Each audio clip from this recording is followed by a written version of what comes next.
Hello students, in our previous lecture we have done the sum 2 of worksheet 5. Now we will do the sum 1. Sum 1 is same as the sum 2 which we have already done in our notebook.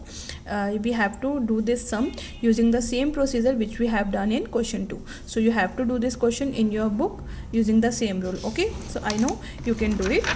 Now after this we will do the worksheet 6. Worksheet 6 में देखो हमारा क्या है.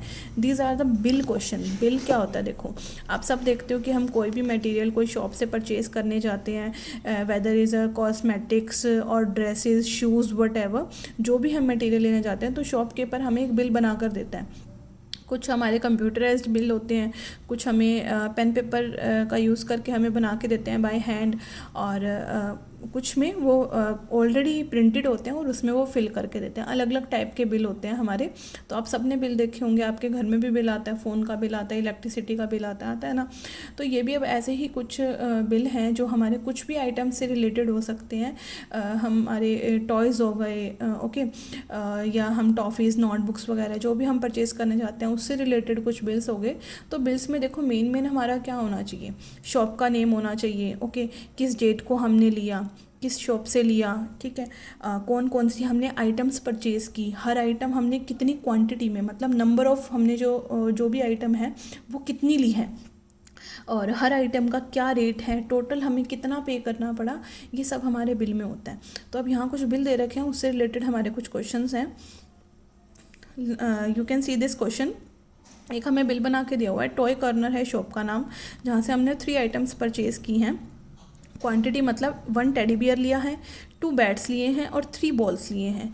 Rate पर item मतलब हर एक teddy bear 50.50 का मतलब क्या है, रुपीज़ तो 50 है और पैसे कितने हैं 50. और हर एक बैट पर आइटम, पर मतलब 1 आइटम, यानी कि 1 बैट हमारा 80 का आता है बट हमने 2 बैट्स लिए हैं. ओके, अगर 1 बैट हमारा 80 का है तो टोटल कितने हो गए, 160 हो गए ना बैट के. ऐसे ही टेडी बियर हमने 1 ही लिया था और 1 का रेट था तो 50 का ही हो गया, 50 रुपये 50 पैसा. ऐसे ही 1 बॉल हमारी 30 रुपीज़ की है बट हमने 3 बॉल्स लिए हैं तो 3 बॉल्स हमारी कितनी हो गई, 90 रुपये की और 00 पैसा. सो टोटल अमाउंट हमारा हो गया, इसको ऐड कर देंगे हम. तो अब यहीं से रिलेटेड क्वेश्चंस हैं. How many bats were purchased, कितने बैट्स लिए गए हैं, 2. What is the cost of 1 teddy bear, 1 teddy bear कितने का आता है, 50.50. सो रुपीज़ 50.50 रुपये आगे हम लगा देंगे. What is the total amount, total amount आपको दे रखा है, this is the rupee 300.50. Clear है. ऐसे ही है देखो आगे second question. Look at the cash memo and answer the questions. What is the name of the shop, shop का नेम देखो यहाँ क्या है, क्लियरली दिया हुआ है, Agarwal sweet corner. How many kilograms of barfi was purchased, barfi देखो कितने किलोग्राम ली है, 2 kilogram. What is the cost of 1 kilogram jalebi, 1 kilogram jalebi की कॉस्ट, 1 किलोग्राम पर आइटम्स की है ना, तो 1 किलोग्राम जलेबी कितने की है, 65 रुपये की. What is the total amount, total amount कितना है, रुपीज़ 855.00. नाउ नेक्स्ट है compute the following cash memos. हमें ये कंप्यूट करना है, मतलब हमें ये वैल्यू सॉल्व करनी है. तो शुगर है, देखो शुगर हमने 2 किलोग्राम ली है और 1 आइटम यानी कि 1 किलोग्राम शुगर हमारी कितने की आई है, 30 की. तो हमने ली कितनी है, 2 किलोग्राम. अगर 1 किलोग्राम शुगर 30 की है तो हमारी 2 किलोग्राम शुगर कितनी की हो जाएगी, रुपीज़ तो कितने हो गए हमारे 60 और पैसा कितने हो गए 00.